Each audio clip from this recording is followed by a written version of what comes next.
If I had $1 for every time someone made the comment to me about how training is important, but your diet is responsible for 99% of your results, I'd probably be on a private island somewhere sipping Mai Tais and margaritas brought to me on a silver platter instead of making this video right now. But as much as I like to put more attention and emphasis on the importance of an organized and fun approach to your training with the content that I share with you guys here, I can't escape the fact that when it comes to the speed and degree of the results you achieve from said workouts, they will either be maximized or minimized by the work you put in with your nutrition plan.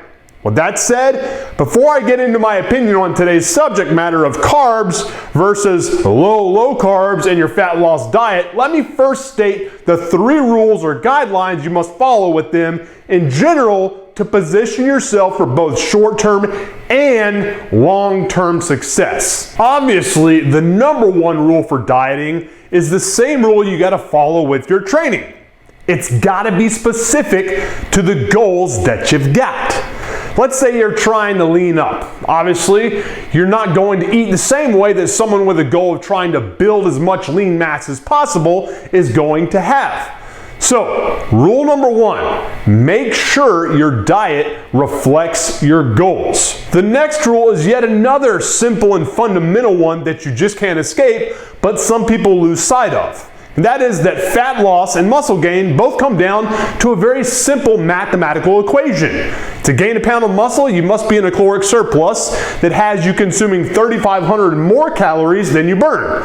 And to burn a pound of fat, you must be in a caloric deficit that has you burning 3,500 more calories than you consume. Just remember, that equation doesn't necessarily have to be satisfied on a daily basis so much as it does on a cumulative basis. So don't obsess over the numbers trying to be accomplished every calendar day. That's just a recipe for you driving yourself nuts and going crazy hardcore on a diet and it not being sustainable. And regarding the subject of sustainability, the last rule I'd strongly urge you to abide by is the one that far too many people don't adhere to that negatively impacts not only their long-term success, but their mental health as well.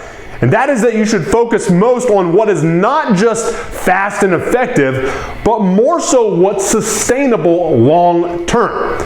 I can tell you, or any bodybuilding magazine on newsstands can tell you what's the fastest working diet to help you lean up. But I can also tell you that that same diet will start to not only yield diminishing returns over time based on how your body adapts to it, however, also lead to an unhealthy relationship that you have with the food that you love.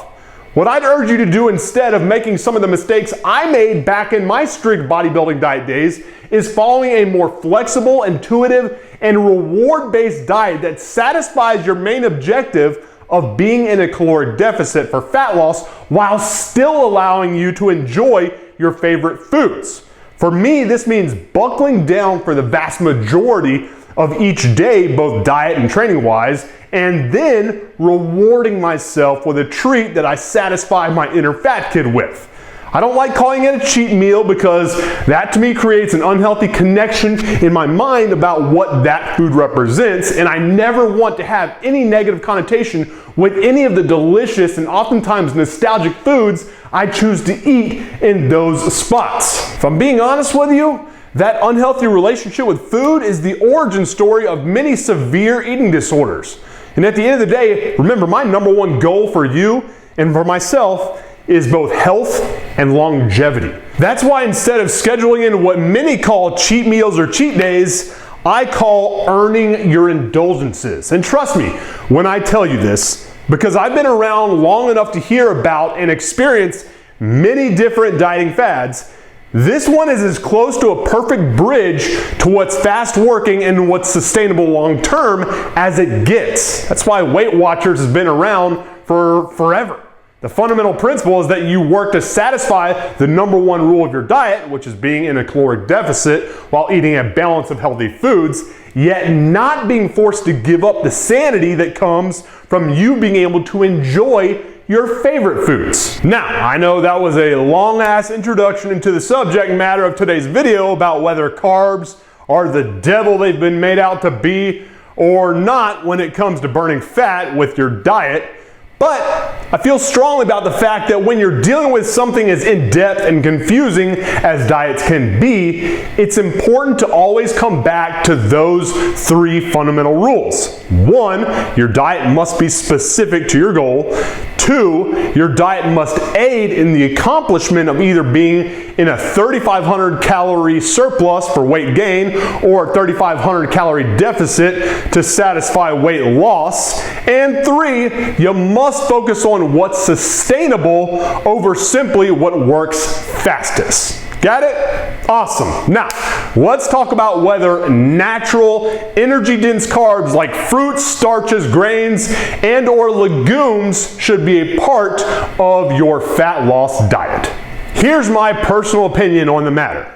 First off, you have to ask yourself whether you just want to lean up or if you want to lean up while also maintaining as many of your performance gains in the strength, explosiveness, and endurance department as possible. Here's what I mean by that. If let's say you're more of a bodybuilder type that doesn't give a good goddamn about measures of physical performance so much as you do about being as lean, muscular, and vascular as possible, then I'd argue that you don't have to emphasize carbs as much.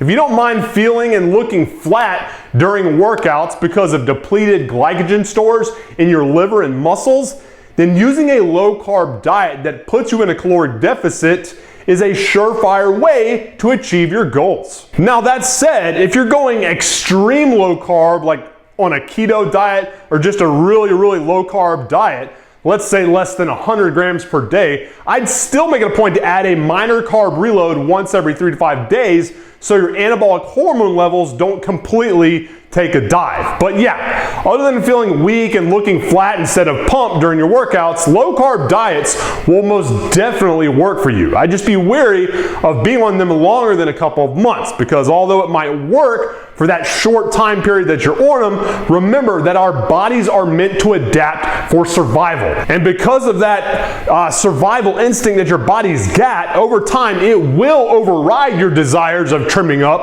by conserving that body fat that you're trying to burn off as a way of protecting itself from perceived starvation. Now, on the flip side, if let's say like me, you do care about your performance metrics, then I'd urge you to follow what I like to call an intuitive carb consumption based diet.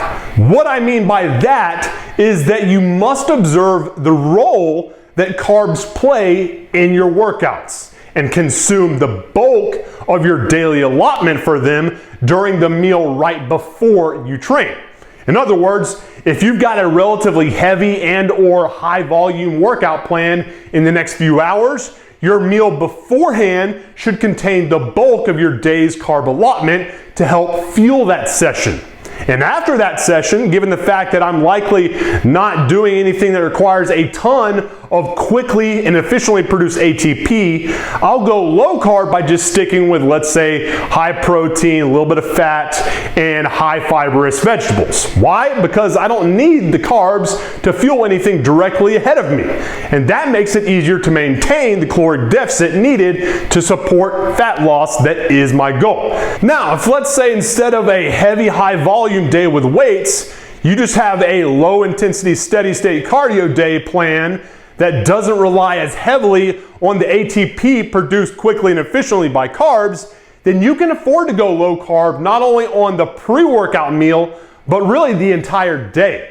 Essentially, what you're doing is dictating carb consumption based on the role they play in the type of exercises they most efficiently fuel, as well as the level of intensity you're planning for that day's workout. Just remember, the number one most efficient energy source for your body to use to produce the ATP needed to fuel contraction is glucose, what we refer to as carbs. So, if your goal is to burn fat, yet maintain as much of the strength, explosiveness, and work capacity that you built before you started to try and lean up, Try to fuel the front end of your workouts that are typically strength endurance based with just enough energy dense carbs to get you to the finish line, while allowing the less carb reliant activities like cardio to be fueled ideally by the body fat you're trying to break down and burn.